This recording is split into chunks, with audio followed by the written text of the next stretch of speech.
I have tried to do this video several times and things keep happening. So I'm kind of doing this on the fly because like background noises and stuff, and I'm losing time.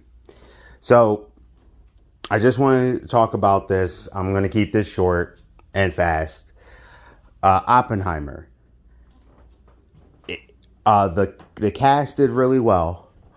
First thing too, I want to point out all the people who are calling Florence Pugh fat. That's really weird because for one, she's playing a character that's supposed to be a normal person, not a supermodel.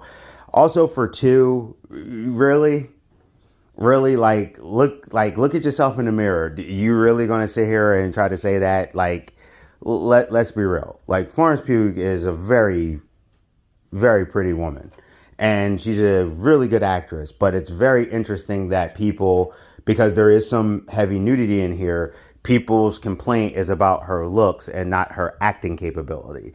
Even though she does look similar to the woman that she was playing. But beyond that, her performance was great. I can't remember her name right now. I'm so frazzled. I'll get back. Oh, Emily Blunt played a really great way with Oppenheimer, and the difficulties in the situation that she was in with being with him.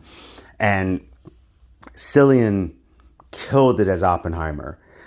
He had the poise. He had these moments of just quiet, and it was so just well received. It's so engaging. And even the movie being long, it didn't feel like it because just everything was just so engaging.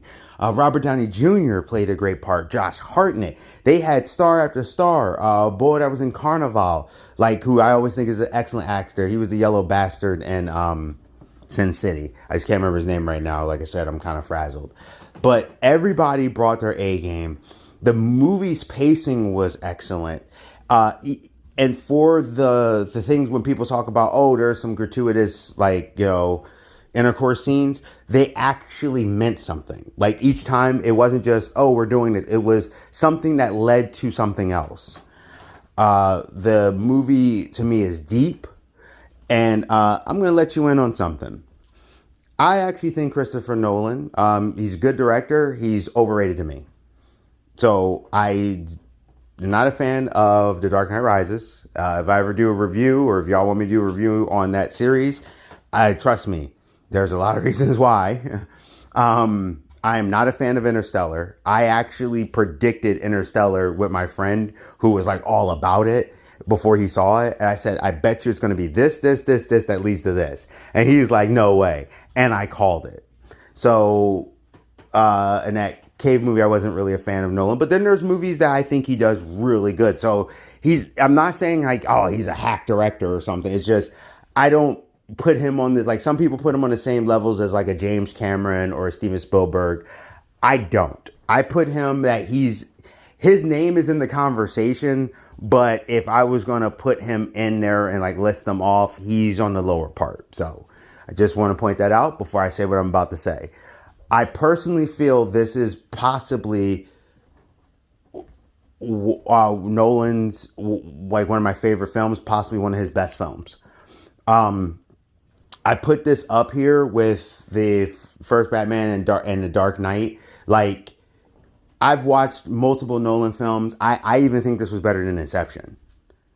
Like, I really am still weighing in on where I put this. This movie to me was just fantastic. Some of the choices on like transitions, lighting. Sometimes he would use color grades, black and white, cinematography. I'm like, wow. Like this movie, sitting through it, I just caught myself like, yo, I am being swept in. I feel like I'm watching the story of Oppenheimer. And yes, I knew who Oppenheimer was prior to all of this, in school and stuff like that. And just to see how they came up with it, to see the things, like they showed he was a flawed man, and not in many ways, actually, not just in the ways of being a cheater or the stuff he did with his friends, but even his peer, like his coworker, or not even his coworkers, but people around him, like peers and things around him. We'll just put it like that because I don't want to spoil anything.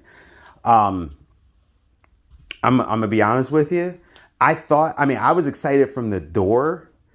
Like when I watched Dunkirk, I thought that movie was pretty freaking good. I just didn't do a review on it. It actually just occurred to me I didn't.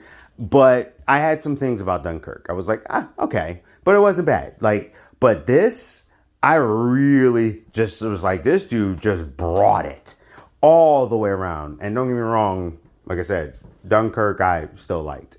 So if you want to see something that's engaging, that's deep, that's got a little bit of darkness to it, that shows a flawed human being and the things that they could do, and also the impact of sometimes what a person can do afterwards, like the impact of for the greater good, what does that mean sometimes for a person and how it affects them internally.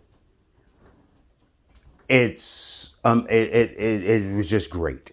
Like you saw the weight of every decision and all the bad things and the stuff that happened in his life and just who he was and how everything affected him as a person. And it was kind of like an interesting insight on us as our lives. If you think about yourself when you're young and bright and happy and you haven't had the reality of adulthood yet, and you have the childlike wonder before, as you get older, a little bit chips away at you, a little bit more chips away. And that doesn't mean you're going to be a sad person, but sometimes you might wake up, find yourself in like your 30s or 40s, and you're like, I didn't do that dream job. I had to hit reality.